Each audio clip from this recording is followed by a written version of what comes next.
Jake stood on the observation deck of the USS Harmony and stared at the Zalani homeworld through the large viewing window. The planet looked like someone had taken Earth and shrunk everything down to miniature size. Cities that sparkled like jewelry covered the continents, connected by transportation networks so delicate they looked like spider webs made of light. Even from orbit, Jake could see that every structure was built with the same impossible precision as Kiranel's habitat. "It's beautiful," he said, though beautiful seemed like too small a word for what he was seeing. Kiranel flew up to hover beside his head, her tiny form silhouetted against the starlight. "Wait until you see it up close," she said, and Jake could hear excitement in her voice. "My people have been building for thousands of years. Every city is a work of art, and they're all going to be staring at me," Jake said, feeling nervous in a way that surprised him.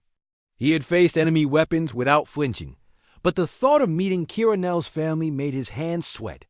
"They will be curious," Kiranel admitted, landing on his shoulder. "Most of my people have never seen a human before. You are going to be quite spectacular to them." Captain Martinez entered the observation deck carrying a formal diplomatic case. "The transport shuttle is ready. Are you prepared for the official ceremonies?" Jake looked down at his dress uniform, which had been specially tailored for this occasion. "As ready as I can be." "What exactly am I supposed to do down there?" "Be yourself," Kiranel said simply.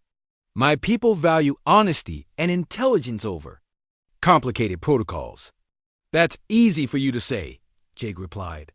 "You're not the one who's going to accidentally step on someone important." Kiranel laughed her musical laugh. "Jake Harrison, my people have been dealing with large creatures for our entire history. We know how to stay out of the way of big feet." The shuttle ride to the planet's surface was unlike anything Jake had ever experienced. The Zelani pilot, who was even smaller than Kiranel, guided their ship through a traffic pattern that looked impossible to human eyes. Thousands of tiny vehicles moved in complex three-dimensional patterns around and through the larger shuttle, without any apparent coordination, yet somehow never came close to colliding. "How do they do that?" Jake asked, watching the aerial ballet outside their window. "Practice and trust," Kiranel explained.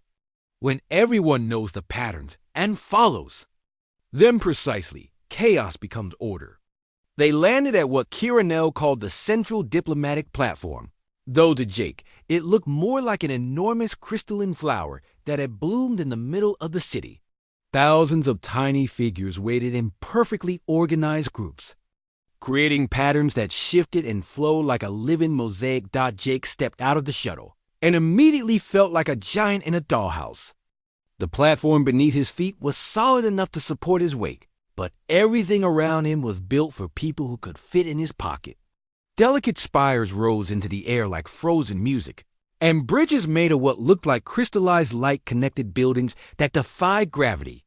"Welcome to Zalet Prime," said a voice from somewhere near his feet. Jake looked down carefully and saw an elderly Zelani male standing on a small podium that raised him to about the height of Jake's knee. He wore robes that seemed to be made of starlight and carried a staff that hummed with gentle energy. "I am Jake Harrison," Jake said, feeling awkward about talking to someone so far below him. "It's an honor to visit your world." "I am Elder Zekvon, speaker for the Unified Council," the tiny figure replied. "We welcome you, Jake Harrison, and hope this union will bring peace between our peoples." Kiranel flew down from Jake's shoulder to land near the elder. They spoke in their own language, voices too quiet for Jake to hear clearly. Then Kiranel flew back up to eye level with Jake. "Elder Zekvon says you must undergo the traditional test of mental compatibility," she explained. "Don't worry, they're not painful or dangerous." "What kind of tests?" Jake asked Dot before Kiranel could answer. The crowd of tiny figures began moving in a new pattern. They formed a spiral that led from where Jake stood toward a building that looked like a crystal maze. The elder gestured for Jake to follow the path. Jake walked very carefully, trying to avoid stepping on anyone or anything important. The Zelani moved out of his way with fluid grace, always staying just beyond the reach of his footsteps. It was like walking through a living river that parted around him inside the crystal building. Jake found himself in a room filled with puzzles that seemed to shift and change as he looked at them. Holographic displays showed mathematical problems, logic sequences, and pattern recognition challenges that made his head hurt just looking at them. These tests measure how your mind works, Kiranel explained, hovering near one of the displays. Not what you know, but how you think and solve problems. I'm not exactly the smartest person in the galaxy, Jake said, studying a three-dimensional puzzle that kept rearranging itself. Intelligence comes in many forms, said Elder Zekvon, who had followed them into the room. We are less interested in your ability to memorize facts than in your capacity for creative thinking. Jake approached the first puzzle, which appeared to be a complex maze with multiple levels and moving walls. He studied it for several minutes, trying to understand the pattern of movement. Then he noticed something that made him smile. It's not about finding the right path, he said. It's about understanding that the maze is alive and working with it, instead of fighting it. Explain, Elder Zekvon said, sounding interested. Jake pointed to sections of the maze that seemed to pulse with gentle light. The walls aren't randomly moving. They're responding to the solver's movements. If I try to force my way through, the maze will resist. But if I move in harmony with its rhythm, it will help me reach the center. He demonstrated by placing his hand on the control interface and moving slowly through the maze, following the natural flow of the shifting walls rather than fighting against them. The maze responded by opening paths that led directly to the center. Kiranel flew in a happy circle around his head. Brilliant! You understood the underlying philosophy in just a few minutes. Philosophy? Jake asked. Cooperation over domination. Elder Zekvon explained. Working with natural forces rather than against them. This is a fundamental principle of Zelani culture. The next several tests followed similar patterns. Each one presented a problem that could only be solved by thinking in ways that were uniquely human. Where Zelani logic was precise and methodical, Jake's approach was intuitive and adaptive. Where they saw complex mathematical relationships, he saw simple emotional truths. Your species thinks in ways we do not, Elder Zekvon observed after Jake completed the final test. This is valuable. Two different types of intelligence can solve problems that neither could handle alone. Is that good enough? Jake asked, wiping sweat from his forehead. The mental exercises had been more exhausting than physical combat. Kiranel landed on his shoulder and he could feel her tiny smile. More than good enough. You just proved that our partnership has value beyond simple political alliance. Elder. Zekvon raised his tiny staff, and the crystal room filled with gentle music that seemed to come from the walls themselves. Jake Harrison, you have demonstrated compatibility with Zelani thinking while maintaining your human perspective. This union is approved by the Council. Jake felt relief wash over him, followed immediately by a deeper emotion he couldn't quite name.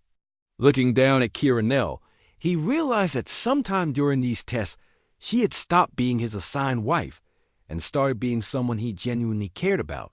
So what happens now? Jake asked. Now we prepare for the real ceremony, Kiranel said, and I get to show you the rest of my world. Jake woke up to the sound of alarms and red emergency lights flashing in his quarters. The ship was shaking in a way that felt wrong, like something deep in its heart was broken. He rolled out of bed and immediately looked toward Kiranel's habitat on his desk. She was already awake and flying around her tiny living space, gathering what looked like miniature tools. What's happening? Jake asked, pulling on his uniform as fast as he could. Engine trouble, Coronel replied, landing on the edge of her habitat with a small bag of equipment. The vibrations are all wrong, and I can smell burning metal from the reactor core. Jake's communication device buzzed with an urgent message from Chief Rodriguez. All senior staff to engineering immediately. We have a critical system failure. Jake held out his hand, and Kiranel flew onto his palm, then up to her usual spot, on his shoulder. They ran through corridors filled with crew members moving with the controlled urgency of people who knew their ship was in serious trouble. The engineering section was chaos when they arrived. Chief Rodriguez was shouting orders while technicians crawled over machinery that was sparking and smoking in places it definitely shouldn't be. Captain Martinez was already there, looking grim as she studied readouts on a portable display. "Report," Captain Martinez said when she saw Jake approaching. "Cascade failure in the primary reactor cooling system," Chief Rodriguez explained, wiping sweat from his forehead. "We've got 3 separate breaks in the coolant lines, and if we can't fix them in the next 4 hours, we'll have to shut down the reactor completely." "How bad is that?" Jake asked, though he suspected he already knew the answer. "Without reactor power, we lose life support, artificial gravity, and all propulsion," Captain Martinez said. "We'll be drifting in space with about 12 hours of backup power."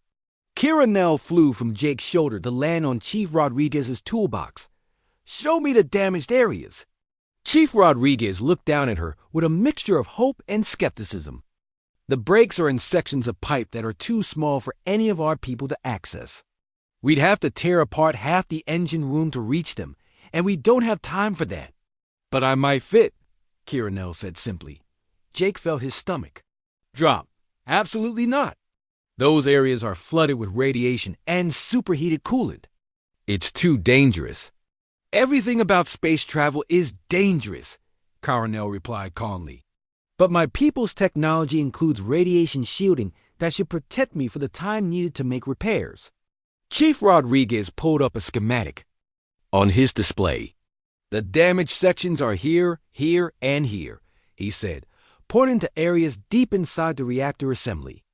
"Even if you could fit through the access tunnels, you need to carry welding equipment and replacement parts."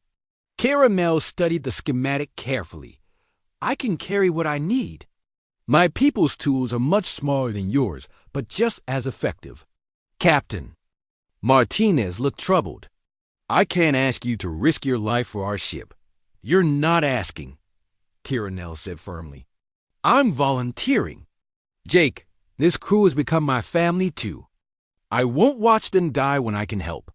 Jake knelt down so he was closer to eye level with her. "Kiranel, if something happens to you in there, I won't be able to help you. The spaces are too small for me to follow." She flew up to hover in front of his face, her tiny expression serious but determined. "Then you'll have to trust me to take care of myself, just like I trusted you during the battle." Dr. Cooper arrived carrying his medical scanner and a worried expression. "I heard about the plan. The radiation levels in those areas will be lethal to humans, but I'm not sure about Zelani physiology. My people evolved on a world with much higher radiation levels than Earth," Kiranel explained. "What would kill you in minutes might only make me slightly sick." "Might," Jake repeated, not liking the uncertainty in that word. Chief Rodriguez was studying the reactor schematics and shaking his head. "Even if the radiation doesn't kill you, the temperature in those areas is over 200 degrees. The coolant that's leaking is hot enough to melt human skin instantly." Kiranel pressed something on her tiny uniform, and a shimmering field appeared around her body. "Environmental protection suit. It will keep me safe from heat and radiation for approximately 1 hour. 1 hour, Captain Martinez said. "Is that enough time?" "It will have to be," Kiranel replied. Jake watched the tiny woman prepare for what might be a suicide mission and felt helpless in a way he had never experienced before. In battle, he could fight beside her and protect her. But this was something only she could do. "I'm going with you as far as I can," Jake said. "If something goes wrong, I want to be close enough to help." "Jake," Kiranel said softly, landing on his outstretched hand. "If something goes wrong in there, there won't be. Anything you can do. Promise me you won't try to follow me into spaces too small for you. I need to know you're safe so I can focus on the repairs." Jake looked into her tiny eyes and saw the same determination he had seen in the eyes of soldiers about to undertake dangerous missions. She wasn't afraid, just focused on what needed to be done. "I promise," Jake said reluctantly. Chief Rodriguez handed Kiranel a communication device smaller than a grain of rice. This will let us stay in contact. Tell us everything you see so we can guide you to the right locations. Kiranel attached the device to her uniform and activated her flight system. Lead me to the access point. They walked deeper into the engineering section until they reached the maintenance panel near the base of the reactor assembly. Chief Rodriguez removed the panel to reveal a tunnel barely wide enough for Kiranel to fly through comfortably. The first damaged section is about 50 meters down this tunnel. Then you'll need to take the second branch to the right, Chief. Rodriguez explained. Jake knelt beside the opening and felt heat radiating from inside that made his skin uncomfortable even at a distance. Kiranel, you don't have to do this. Yes, I do, she replied, checking her tiny equipment one more time. Because that's what family does for each other. Before Jake could say anything else, she flew into the tunnel and disappeared from sight. The only sign she was still there was her voice coming through the communication system. I'm in the tunnel, her voice reported, sounding small and far away. Temperature is rising, but my suit is handling it. Moving toward the first damage site. Jake stared at the tunnel opening and felt more worried than he had during any battle. At least in combat, he could shoot back at whatever was trying to hurt him. This was just waiting and hoping that someone very important to him would come back. Safely. First damage site located. Kiranel's voice crackled through the speaker. Beginning repairs now. Captain Martinez put her hand on Jake's shoulder. She's remarkable, your wife. Jake nodded, not trusting his voice to remain steady. She's the bravest person I've ever met. In the tunnel, Kiranel worked to save them all while Jake learned what it meant to truly worry about someone else's safety. He was beginning to understand that marriage wasn't just about living together or even working together. It was about caring so much for another person that their safety mattered more than your own. The navigation room was quiet except for the soft humming of computers and the occasional beep from monitoring systems. Jake stood next to the main console while Kiranel flew in small circles around the display screens, her tiny wings making a sound like a very quiet fan. Captain Martinez and Chief Engineer Tony Rodriguez watched nervously as the small alien examined their most important systems. The readings are off by 0.03 degrees on the stellar positioning matrix, Chief Rodriguez explained, pointing to numbers on the screen that meant nothing to Jake. It doesn't sound like much, but over a long jump it could put us thousands of miles from our target. Kiranel landed on the edge of the main console and walked along it like she was strolling down a sidewalk. Her tiny footsteps made no sound at all. Your calibration sensors are clean and your computer processors are functioning correctly, she said, examining various parts of the machinery. The error is not coming from your main systems. We've checked everything 3 times, Chief Rodriguez sighed, frustration clear in his voice. Every component tests perfect individually, but something is still wrong. Jake watched Kiranel disappear behind one of the display panels. He could hear her tiny voice, but couldn't see her anymore. Jake, can you lift this cover panel? The one marked with the yellow stripe. Jake found the panel she meant and carefully removed it, revealing a maze of wires and small electronic components. Kiranel flew out from behind the display and landed inside the open section. There, she said, pointing to something Jake couldn't see. One of your micro relays has a hairline crack. It's so small your diagnostic systems can't detect it, but it's causing tiny signal delays that add up to navigation errors. Chief Rodriguez leaned in close and squinted at where she was pointing. I don't see anything wrong. Because you're looking with human eyes, Kiranel said kindly. Jake, do you have something I can use to mark this component? Something visible to you? Jake pulled a small marker from his pocket and handed it to her. The marker was bigger than her entire body, but she managed to put a tiny dot on the component. She meant Chief Rodriguez used a magnifying scope to examine the marked spot and his eyes widened. You're right. There's a fracture so small I can barely see it even with magnification. How did you spot that? Size has advantages, Coronel said simply. What looks impossibly small to you is clearly visible to me. The ship suddenly shuddered, and red lights began flashing. An alarm started blaring, and Captain Martinez's communication device crackled to life.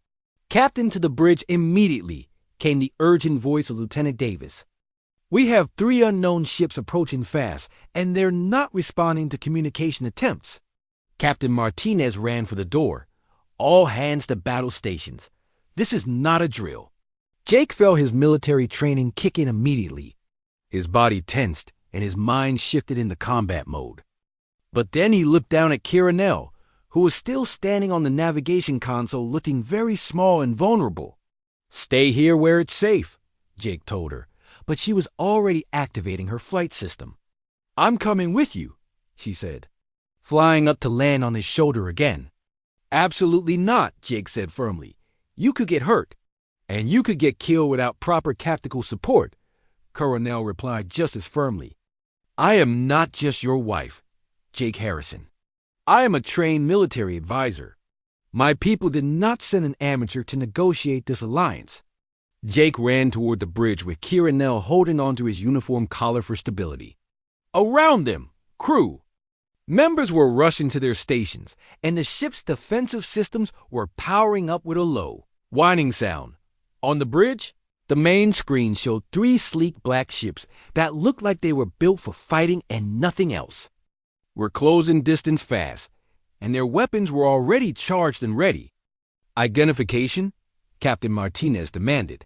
No match in our databases, Lieutenant Davis reported.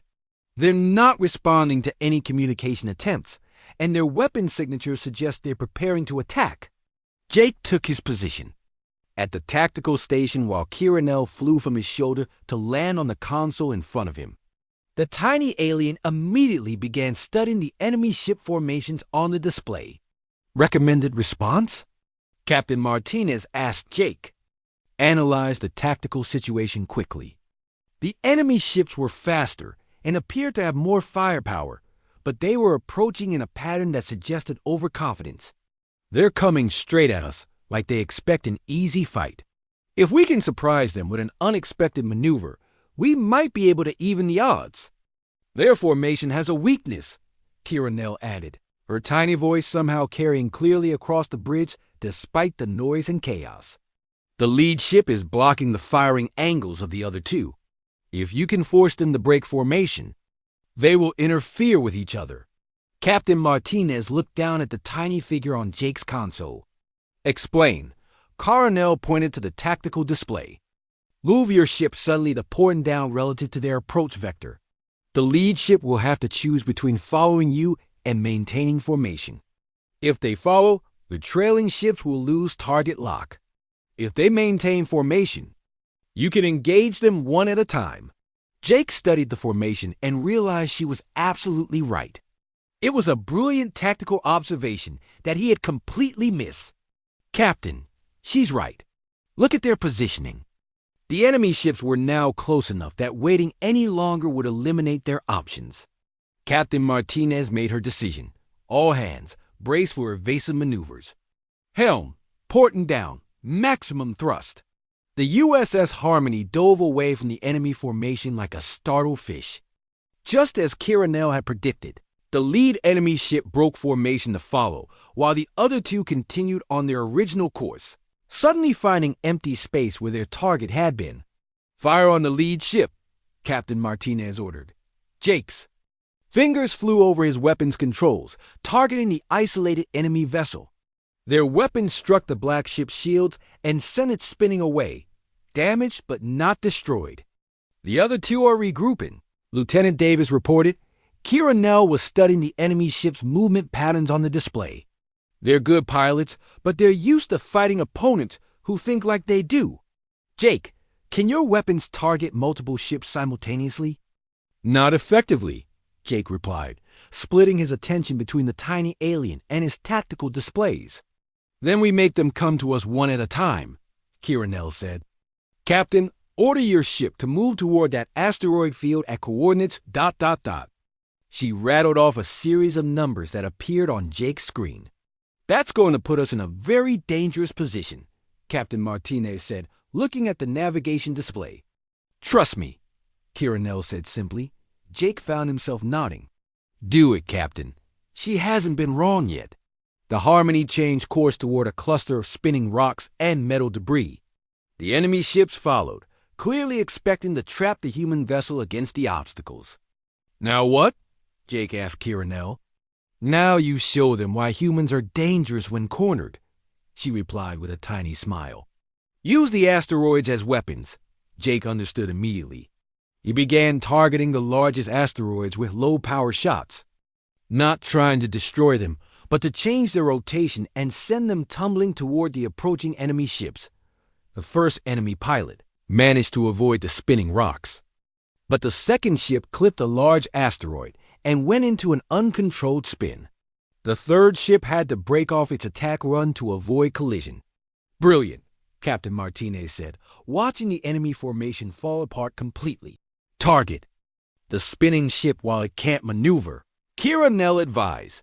Jake's next shots found their mark and the damaged enemy vessel's shields failed completely.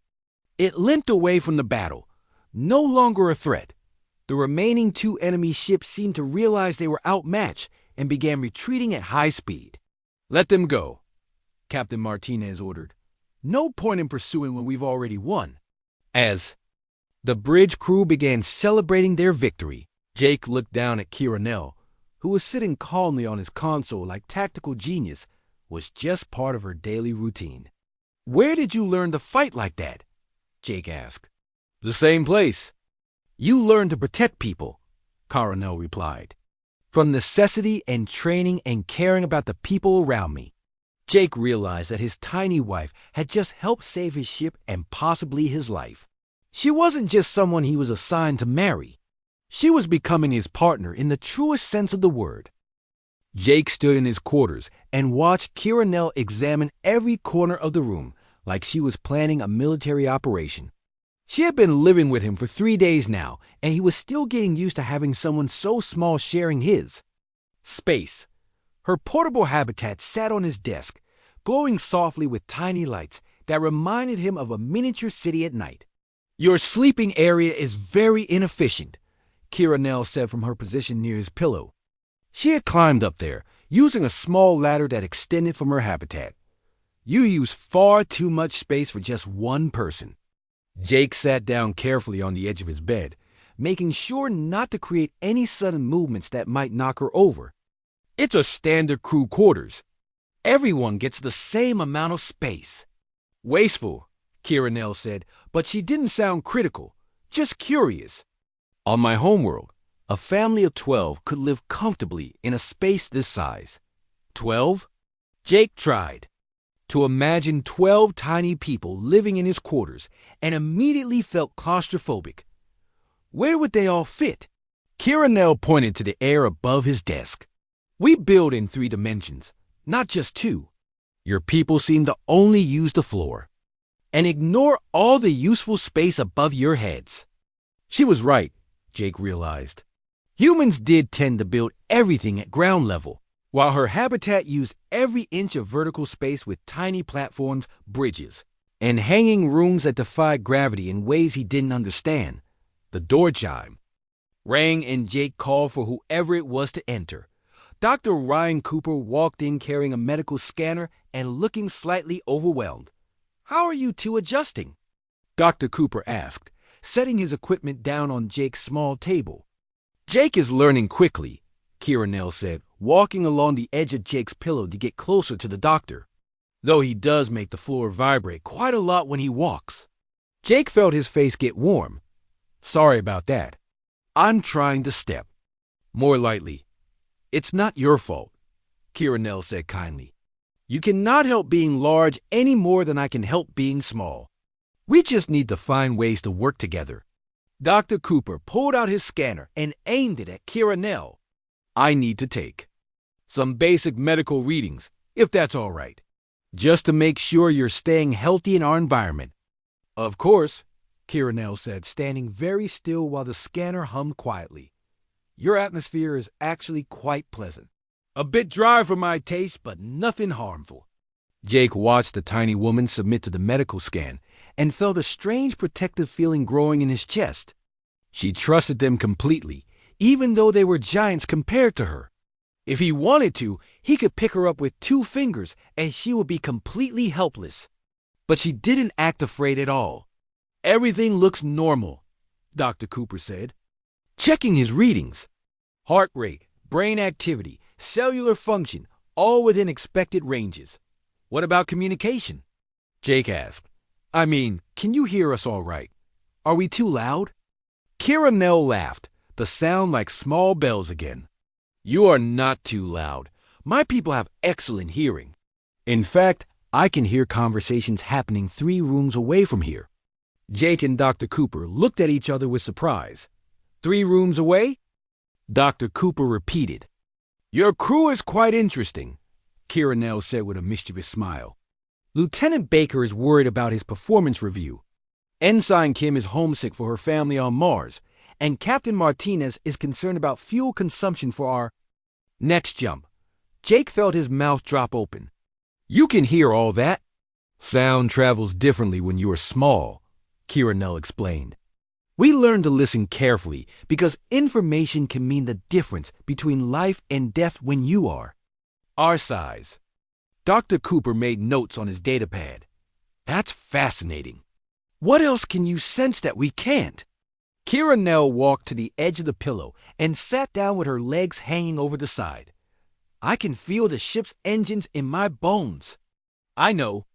When someone new comes aboard because their footsteps sound different. I can smell things you cannot smell and see details you miss because they seem too small to matter. Like what?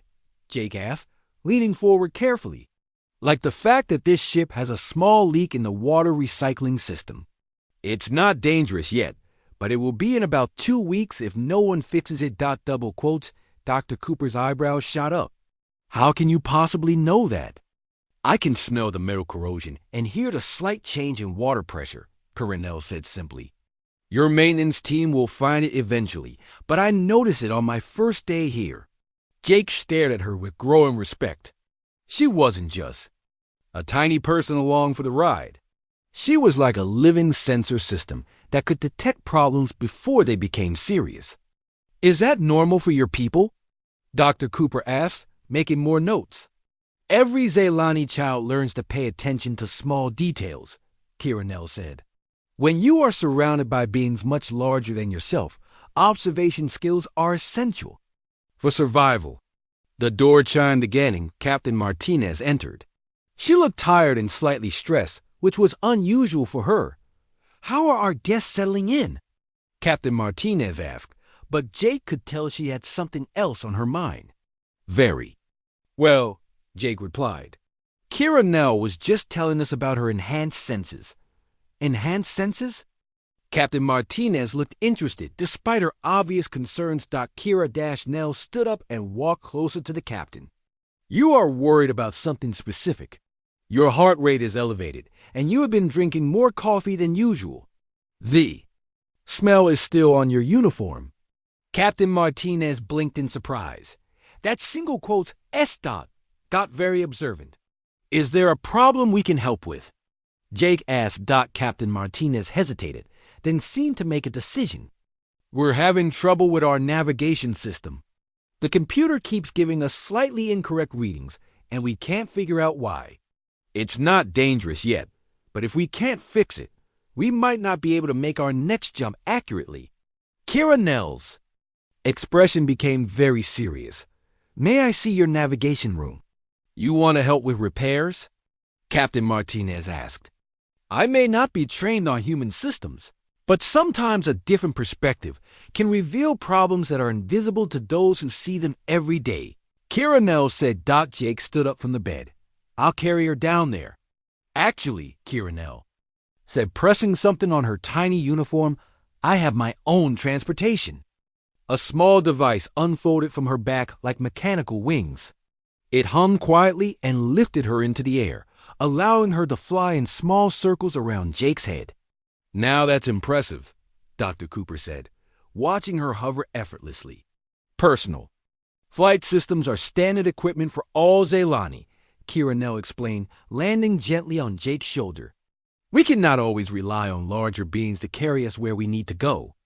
Jake felt her tiny weight settle on his shoulder and tried not to move too suddenly. Having her there felt oddly natural, like she belonged there. "Lead the way, Captain," Jake said. "Let's see what my wife can teach us about navigation." As they walked toward the navigation room, Jake realized he had just called Kiranel his wife without thinking about it. The word had come out naturally, like it was already true in his mind. He glanced sideways and saw her smiling up at him from his shoulder, her tiny hand resting against his neck for balance. Maybe this strange arrangement would work out after all. Jake Harrison sat in the briefing room of the USS Harmony and tried not to look as confused as he felt. The metal chair felt cold under his uniform, and the bright lights made his eyes water a little. He had been in space for 3 years now, and thought he had seen everything the galaxy could throw at him. Pirates, hostile aliens, strange planets with purple skies, and floating rocks. But nothing had prepared him for what Captain Lisa Martinez was telling him right now. "Let me get this straight," Jake said slowly, his voice rough from years of shouting orders on battlefields. "The Zelani want to marry me to their ambassador." Captain Martinez nodded and pushed a datapad across the table toward him. Her dark hair was pulled back tight, and her uniform was perfect as always. She looked like she was trying not to smile. "That's correct, Lieutenant Commander. It's part of their peace treaty proposal." Jake picked up the datapad and stared at the information on the screen.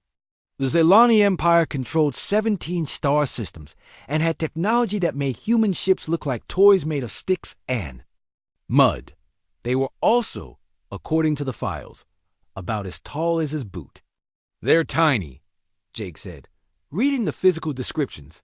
The tallest one ever recorded was 11 inches. "Yes, they are small," Captain Martinez agreed. "But their ships could turn our entire fleet into space dust in about 10 minutes. The diplomatic team thinks this marriage proposal is their way of showing trust." Jake set down the datapad and rubbed his forehead. He was 32 years old, had fought in 4 major space battles, and had never been married to anyone, let alone a tiny alien he had never met. "Why me? You have an excellent service record. You're unmarried. And according to their files, you once saved a colony of civilians without firing a single shot. They seem to value that kind of thinking." The briefing room door opened with a soft hiss and Dr. Ryan Cooper walked in. The ship's medical officer was carrying a small metal box about the size of a lunch container. He set it carefully on the table and stepped back. "Is that ... double quotes?" Jake started to ask.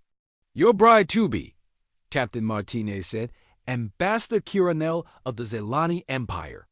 The box opened with a tiny click, and Jake found himself looking down at the smallest person he had ever seen.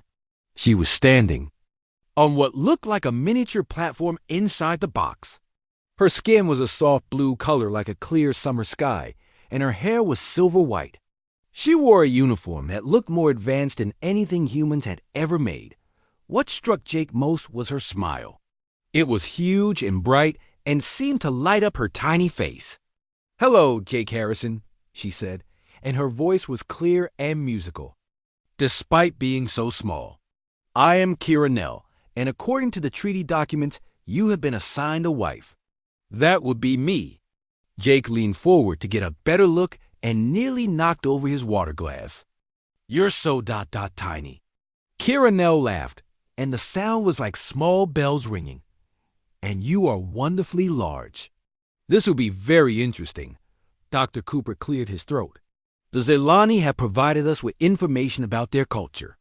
Marriage for them is more about mental partnership than physical attraction. They believe 2 minds working together are stronger than 1 mind working alone." "Mental partnership," Jake repeated, still staring at the tiny woman who was apparently going to be his wife. "What does that even mean?"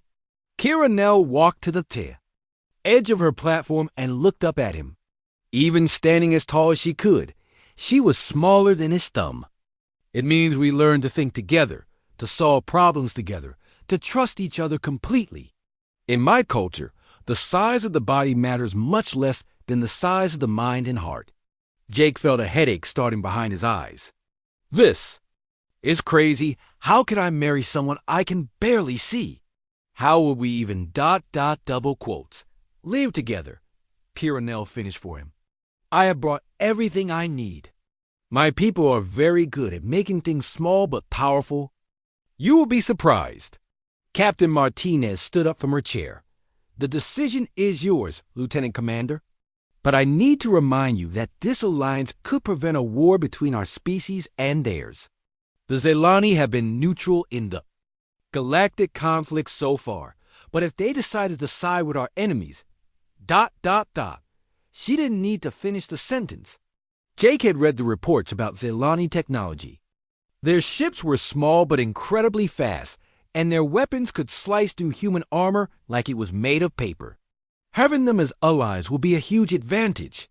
Having them as enemies will be a disaster. What happens if I say no? Jake asked. Kira Nell's expression became serious. Then I return to my people, and we find another way to make peace. But I hope you will not say no. I have studied your history, Jake Harrison. You are brave and kind. I think we could be good partners. Jake looked down at her tiny form and felt something strange in his chest. She was so small and fragile looking, but her eyes were bright with intelligence and determination. There was something about her that reminded him of the fighter pilots he had served with, people who were small in a big universe but refused to be intimidated by it. Where would you live? He asked. I mean, my quarters are designed for someone my size. I have a portable habitat module, Kira Nell explained, pointing to another small box that Dr. Cooper was carrying. It contains everything I need, including furniture, food preparation systems, and communication equipment. Think of it as a very small apartment that can be placed anywhere convenient. Dr. Cooper set the second box on the table and opened it.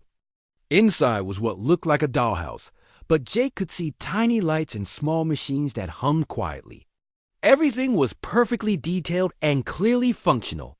This is incredible, Jake said, examining the tiny living space. How do you make everything so small but still working? The same way you make things large but still working, Kira Nell said with another bright smile. We just think differently about space and energy. Captain Martinez checked her watch. I need a decision, Lieutenant Commander. The Zelani delegation is waiting for our response. Jake looked at Kira Nell again. She was standing calmly on her platform, hands folded behind her back, waiting for his answer. She wasn't begging or pleading. She was just waiting like a professional soldier waiting for orders. If we do this, Jake said slowly, what exactly will be expected of us? We would learn about each other, Kira Nell replied. We would work together on diplomatic missions. We would represent the alliance between our peoples. And we would try to build a partnership based on respect and trust. That's it? No other expectations? Kira Nell tilted her head thoughtfully. Jake Harrison, I am 4 inches tall, and you are over 6 feet tall. I think we can figure out our personal arrangements as we go along. Jake found himself almost smiling at her practical attitude. She was right, of course. Whatever happened between them would have to be something completely new and different. All right, he said finally. I'll do it. Kira Nell's smile could have powered the ship's engines. Excellent. When do we start?